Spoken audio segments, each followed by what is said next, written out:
All right, so let's talk a little bit about the new round base design.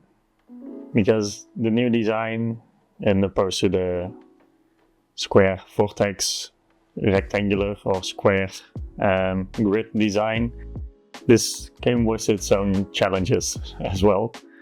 So it took quite a bit of R&D to get things figured out and make sure that everything works nicely for a printable product that I'm happy to share with you as well. So the first thing that I wanted to do is to create something that interlocks. This was something that on the grid design I didn't implement it because of ease of printing and just time as well. But for this one, because it was a round design, it's hard to keep everything in place as well. So that's why I really wanted something to latch into the other piece to make sure it just fits nicely. So I first started with a single lock, so to say, and it's on an edge and it locks in nicely. So for this I also went back to a single slanted edge instead of the double one that I use on the grid, because if they interlock there's no real possible way to look in between the piece. So I tested that one out. This one wasn't right, it wasn't flush enough. There was this sort of edge that kept protruding from the other piece. So I went back and the next one was nice and flush. But also going through this process, my sample parts got smaller and smaller. So eventually I ended up with even this thin shape just to print the piece that I was testing. Now from the one interlocking piece, a few different tests came out, and this ended up with, after printing the whole piece or parts, let's see if this works, I was able to create the full base design to see if this would work at all. And as you can tell, it has the tendency to warp. So if this is against a flat surface, it's not really an issue. It doesn't do that. There's still the handle of the door behind it, but it doesn't have the possibility to flap in and out, for lack of better terminology. But this is also a piece where I tried to put 1.5 kilogram weight on it. So when this is flush against the wall, to see if it would hold it. And as you can see, this is not on the table, but this holds the weight of the piece. Now this is not distributed nicely on the piece itself, but the whole printed piece behind me here in the copper color, that's the reason why we need two interlocking parts.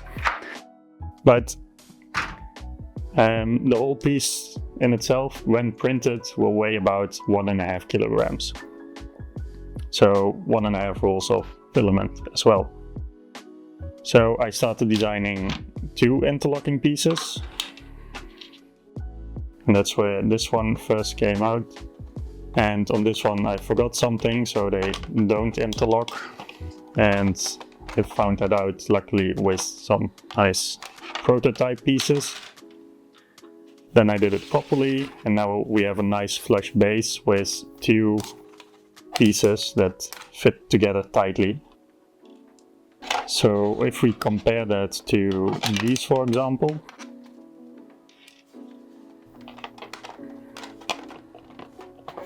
so this is a single interlocking piece, And this is the double interlocking piece. So this is a lot stronger, keeps together nicely, and it will also help, the center to get more stability as well.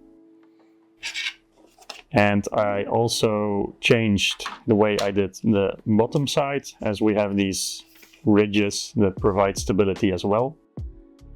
And this also has like 3 variations going on. I think this is the first one. And at some point I also added this hanging piece. So I was thinking back at the Copper Vortex project, and what we had there was a backplate. As I mentioned in previous videos, I had them ordered and during the time that the order was delayed and before it was even delivered, I still have it here unboxed beneath the desk. The idea came up to just figure stuff out to create it without a backplate. And with that idea, that's also where the interlocking pieces come from, just a single unit that holds itself together, its own structure, so to say. Came the idea like, okay, even if I have to add a backplate later, we still need that for the Copper Vortex. We added as well that hole that the screw or nail has to go through. So why not print that feature or function directly into each piece? Because it doesn't matter if each piece has the hole, you just need to use one to hang it on your wall. So this is the first version, and that was also tested on the piece to hang the weight on, and that got more elaborate as well. So I added a watermark and a little bridge as well. So this is the first part to really see the final idea, model, construction. This has all the features in it, 2 interlocking parts, the hole for the nail or screw on the wall or through the backplate, then a small bridge for some extra rigidity and a watermark. And that's it. And then we got to printing. And that's all still behind me here.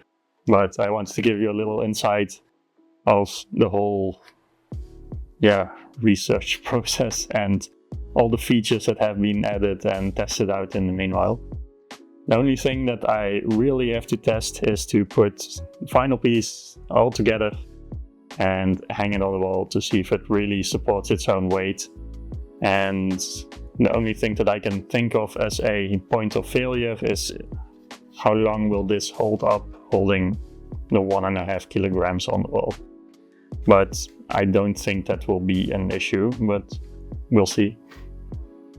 So after testing that, we will know for sure if this needs a backplate or a different, more rigid construction on this piece as well. But that's a little bit more in depth on the whole development process of this piece, and as well as some features that you'll probably see in some future pieces as well. And I know that to some, this pile of prototype pieces and unusable pieces might look like a lot, but in my mind it's totally worth it if it saves, if I share this design, like 10 people from throwing a full part away. Then this is the least sacrifice that there has to be made to make it work properly and with the least amount of wasted filament. Because the more people that can print successful parts and without too many extra materials as well. For this design I also kept it to no infill. That's why the ridges on the inside are there as well. And this all took quite some time to figure some stuff out, but I just think it's totally worth it. And I hope you think so as well. It wasn't even like half a roll, I think, 500 grams. If it saves 4 or 5 people from having one piece fail or go wrong, that will already be worth it. So it might look like a lot, but I'm happy to take that cost if it saves you some money or time and headaches as well. And all these features are also, to just improve the designs that I make. So the more features it has, the easier and more, how do you call it? User-friendly, I think. It will be to use my designs as well. So let me know what you think about this little bit of insight into the prototyping process as well. I could make separate videos of it, but this is very, I want to say, design related. Every piece, every model has its own quirks and issues to figure out, and it's just problem solving, and that's something that I like to do as well. So let me know in the comments below if you liked it in this type of video format with the product, or rather in a separate video, for example, because I can go much more in depth, but I also have to keep in mind for the content and the designs that I want to make to keep it all a little bit relatable. There are just too many things going through my head as well. And there's too much that I want to do, just too little time to do everything, as well as recording everything takes a lot of time, and editing and storage and all the other stuff that comes with it. But so definitely let me know what you think about this video and this project. Like the video if you liked it, subscribe if you want to see more of my future projects and videos.